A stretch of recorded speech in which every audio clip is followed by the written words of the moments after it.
All right, hello. This is Atticus. I'm just here to show y'all my record collection now that I just recently added the first album that was released in 2026 to it. So it was gifted to me by my mom, and so I'm just gonna go through each of them and show y'all what I've got so far. And I'm also gonna show y'all my CD collection probably in a minute. It's very small, so it won't take too long. This is the first one. This is for LP fans only by Elvis Presley. This actually has a very favorite childhood memory song for me, Mystery Train. So this is very important. This was also the only album from the 50s I have, and it's also the oldest album in my collection, so I'm going to put that over there. And this is the next one, Wednesday Morning, 3 a.m. by Simon Garfunkel, 1964. Really love this album. Sounds of Silence, one of the most important songs of the 60s, and definitely one of my favorite albums from the 60s. Really enjoy this one a lot. Electric Ladyland by Jimi Hendrix. This is not the one I reviewed. I reviewed Are You Experienced, and I still think Are You Experienced is a better album, but I do think this is probably my favorite Jimi Hendrix record of all of them, and I do enjoy it. And this is In the Court of the Crimson King by King Crimson. Very influential progressive rock. Very influential, very important, fantastic album. 21st Century Schizoid Man. One of the most iconic rock songs of all time. Very easily. Let It Bleed by the Rolling Stones. Very important album. For a very important rock band. Yeah, very, very important there. And this next one, Sticky Fingers. This is actually the one with the zipper cover. So with the actual zipper that works. It's in the plastic right now, and I'm not going to take it out. But yeah. So that's also the first album of my 70s collection. And this is the first album I've actually reviewed so far. Jethro Tull by Aqualung. Love this one. I actually picked this up on sale for $10. I know it says 20, but I actually picked it up on sale for $10. So I really enjoyed this one. Actually gonna have to organize this a bit better because I want to put all the 70s stuff together. There we are. We'll put all the 70s stuff together like that. And this is Zeppelin 4. Zeppelin 4. What do I need to say? It's one of the most iconic rock albums of all time. Goodbye Yellow Brick Road by Elton John. Not my favorite from him, but it's also one of his best, so I do personally enjoy that album a lot. Dark Side of the Moon. They've got better albums, but this is also a very iconic album. The cover is everywhere, and it's inescapable, and I do love this album a lot. Very influential sound on it. And this is Jethro Tull, War Child. Very underrated album in their catalog. I actually like this album a lot. There's only what I consider a couple of skips on it as a whole. I love this album a lot, though. And this is the best Queen album, Night of the Opera. This is the one with Bohemian Rhapsody on it. Probably my favorite not my favorite Queen album, but one of my favorites, and it's their best, so you gotta put it here. This is Minstrel in the Gallery by Jethro Tull as well. Also, not my favorite Jethro Tull. I do much prefer Aqualung over this. I also prefer War Child over it. This is probably the one I would put last if I was to rank them, but I do still think it's a phenomenal record. This is News of the World by Queen, probably my favorite Queen album. This is the first ever album I ever owned on vinyl. My mom got this for me a gift a long time ago, so very happy about that. And this is the last album from the 70s I have. This is Stevie Wonder's Secret Life of Plants. Very underrated album in his collection. I really enjoy this one a great deal. Moving on to the 80s, over here, we got Moving Pictures by Rush, one I've actually reviewed here. Love this album. Love this album a lot. Did say it was a perfect album, and I do still agree with that. This is AC/DC's Back in Black. This is actually a gold vinyl. It's not the first colored vinyl I've shown you. The Moving Pictures was the first one, but yeah, this is the only gold one I have in my collection. And this is Beast in the Broadsword by Jethro Tull. Very underrated in their catalog. I actually much prefer this over Minstrel in the Gallery as well. Very underrated. This is Can't Slow Down by Lionel Richie, another one I've reviewed. Like I said in my review, I do think this would have been a perfect album if it weren't for a couple of things on it that I just don't like. The music video association and the fact it's just so short. But I do still think it's an iconic dance album regardless. Ride the Lightning by Metallica, very iconic metal album. This was actually the first metal album I ever picked up and added to my collection, so I'm very happy that it is here. Turbo 30 by Judas Priest. I know a lot of people consider this a very disappointing album when it initially released because they thought it was a weak follow-up to the one that came before this, which I think was Screaming for Vengeance, but I'm not sure. People thought it was a weak follow-up. I actually really enjoyed this one. I actually think it's one of their better albums. Public Enemy takes Nation of Millions to hold us back. I just reviewed this. I thought it was an incredibly iconic album. Yeah, and it's very historically important as well to hip-hop. Control by Janet Jackson, very influential album, one of the best albums of the 80s, one of the best pop albums of the 80s, which is, you know how strict that competition is, you know how powerful that endorsement is. Very influential as well on the modern pop scene especially.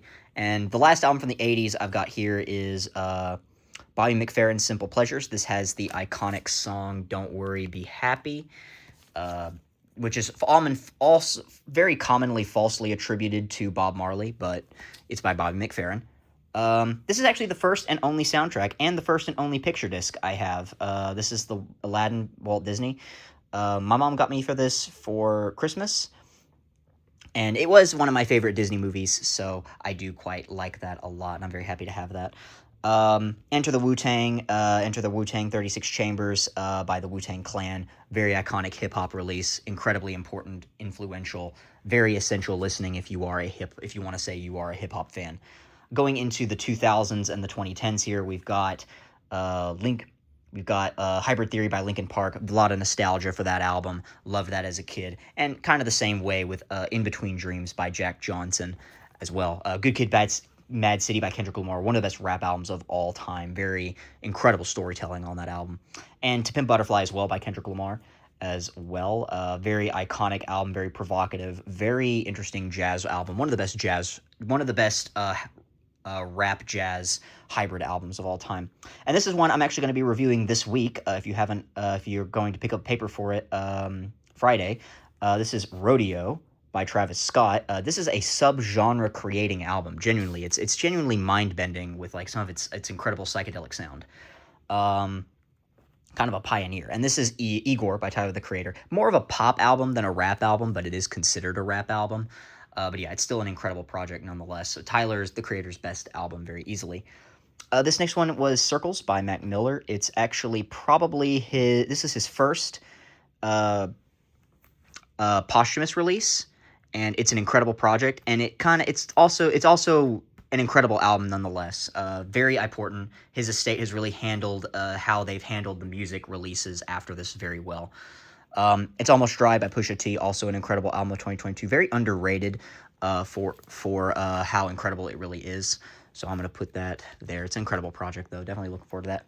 GNX by Kendrick Lamar. I know I kind of took a bit of a harsher tone towards this in the review, and I still hold that harsh tone, but it's still a Kendrick Lamar album. It's still a great album, and definitely was deserving of its Grammy nod, but should it have won, in my opinion? No, but I did think it was great.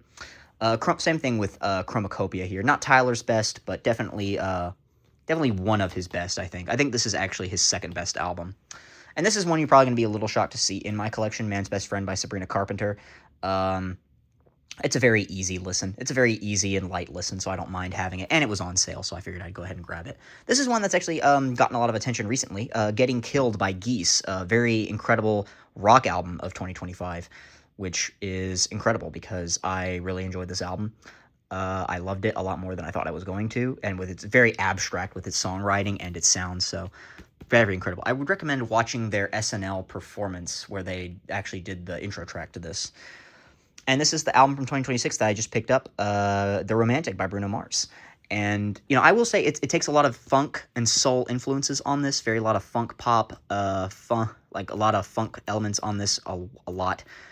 And I do love this album a lot. Very nasty, but I don't think it's his best work, but I do think it's a good album. And anyway, that's my entire record collection. And I'm going to come over here to my CDs, and I'm just going to grab the whole thing, if I can get them all. Oh yeah, I can get them all. There we are. All right, so this is all my CDs. Let's go ahead and get this one out of the way. The Greatest Hits Collection 1, 2, and 3 from Queen. This is kind of like almost their entire discography. It's kind of nuts how many songs are actually on this CD collection. It's kind of insane. This is the Greatest Hits by Ray Charles as well. I actually have another Ray Charles over here. Genius Loves Company. This was a pretty big collaboration with so many incredible artists as well, which I really enjoy that. My Chemical Romance CD. Yes, I loved the Black Parade, and I love having this on CD. I think it's incredible. I love this album, and I just think I had to have it on CD. I even prefer the CD version of this than the vinyl one because it has the more iconic cover, and also because saying you have a My Chemical Romance CD is so campy.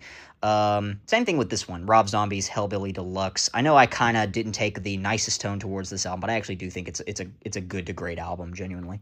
Um, Foo Fighters, In Your Honor. Do like this record a lot. I do enjoy this album. Not my favorite from them, but I do enjoy it. This is Evanescence, The Fallen by Evanescence. Incredible album. A lot of nostalgia attached to this one. Very much associated with that emo era from My Chemical Romance. And you've got this, peppy hit from Green Day, Dookie by Green Day. Love this album a lot. Really, I do think it's incredible. And you've got I've got 3 Metallicas over here. So I've got the Black Album from Metallica. I've got the Black Album. I've got Injustice for All, and I've got their debut record, Kill 'Em All. Yeah, I picked all of these are like $5 each. It's kind of nuts. But yeah, I got a CD collection and a full vinyl collection. So yeah, I hope you guys enjoyed while following the updates on me being a music collector to a degree, and I hope you guys have really enjoyed that. Yeah, yeah. So that's kind of it. That's all I had to show y'all, and yeah, yeah, yeah. I'm very proud of the collection I've got, and I hope to add to it significantly in the next year. So maybe I'll do an update of this at the end of the year, and I'll show y'all probably in 2027 when I do the first edition to it in 2027, and I'll show y'all everything I've collected over the last year again. So I'll probably do something like that. But anyway, hope you guys had a lot of fun watching this. Thank you.